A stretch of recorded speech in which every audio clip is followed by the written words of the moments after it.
Last evening, I was watching a video in relation to Kashi. Members of other community were asked, here is the proof. You can see it. You have always known it. Give it back peacefully. Don't make us fight in court for another 100 years. It will improve relations. His answer, according to me, was brilliant of the other side. So what? His only question was, so what? So what if it was your place? I have been worshipping there for 50 years at least, so it's my place. This is the mindset you're dealing with.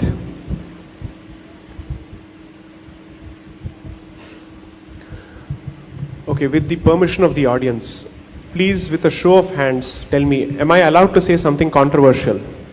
If you want me to, please raise your hands. Okay. Can I? Okay, fine. I'll keep it as soft as possible.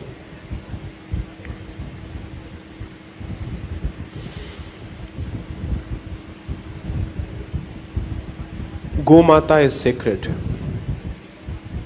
That is my controversial statement. Because saying that has become controversial today, especially in this state.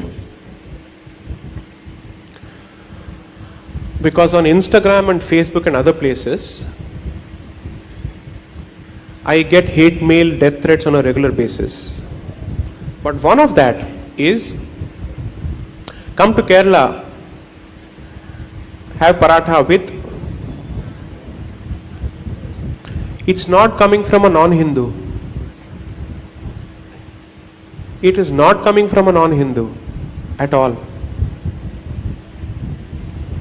Your ancestors died to protect it. And you are using it to taunt your own people. How shameful. What a disaster this is. You don't understand what it represents. You have Tyagaraja Kirtana going on in the background music and somebody is having this. What kind of a perverted mind is that? If all of us had decided this will not happen, would anybody have the guts to do it? Does anybody have the guts to consume tobacco and enter a Gurudwara?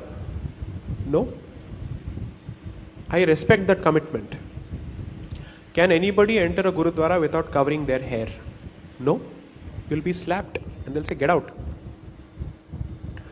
Here, requesting for basic decency inside a temple will be questioned by Hindus. Don't come in beach wear to a kshetram, you can't tell.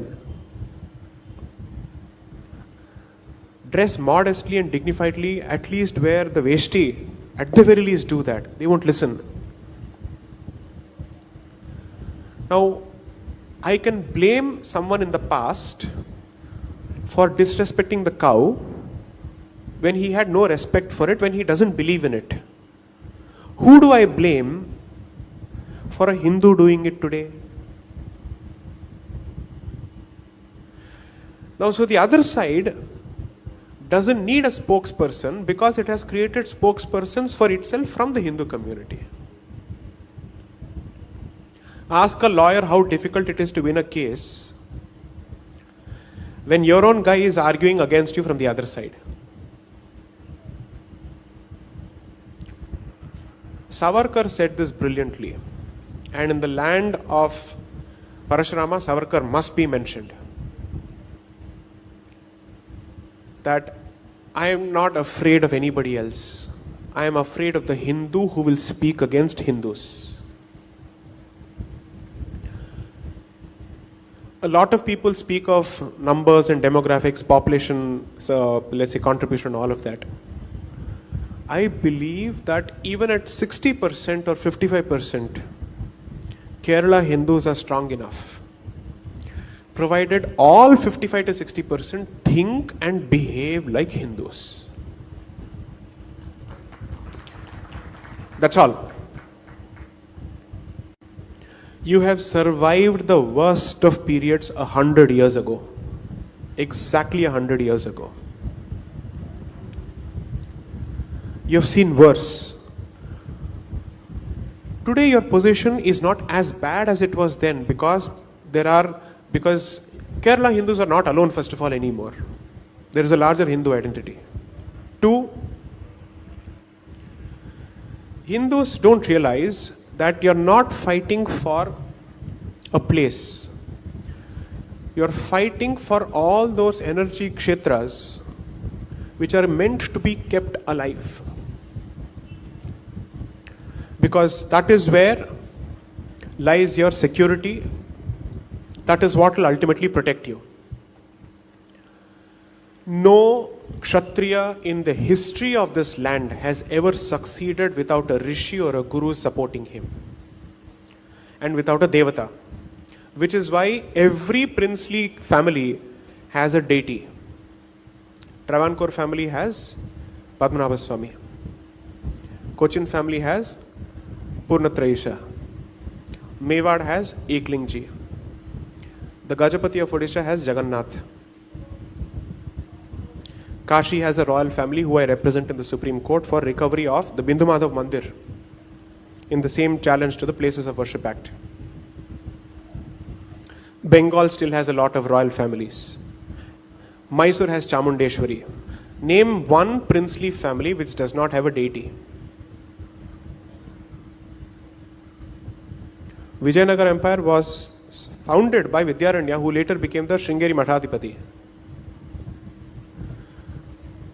So, according to me, it's like a concentric circle. Kshetra, Guru, Kshatra, community. There cannot be a circle without a Kendra Bindu. The Kendra Bindu is under attack from non-Hindus and Hindus.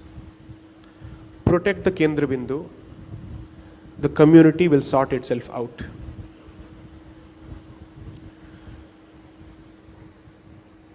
So in Tamil Nadu, when I was doing my engineering, until the age of 23, my Yajnaopavit Sanskar hadn't happened yet. Fortunately so, otherwise they'd have pulled it off. In Tamil Nadu, they'd wipe off your vibhuti, especially if they know that you're a Brahmin. They'll do it, 100% they'll do it. It's not safe to be a Brahmin in Tamil Nadu at all. When people say Tamil Brahmins are cowards, sorry, they are still Brahmins in Tamil Nadu. They are not. It takes a lot of courage to constantly live in that hostile atmosphere. Because these people can do engineering and go to California. Instead, they are sitting in Kumbakonam. They are not even getting women to marry from their own community because Brahmins are itself saying, I'd rather give my daughter in marriage to somebody sitting in California than someone who is doing Nitya Puja in Kumbakonam. What is the response to all of these problems? Here, where is the fault of the other person?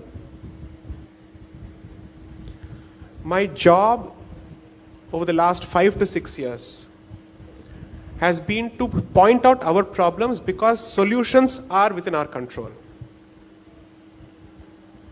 The more we focus on that, the more we'll be confident because then we realize all these are capable of being addressed by us either at the individual level or at the societal level. So let's start doing it.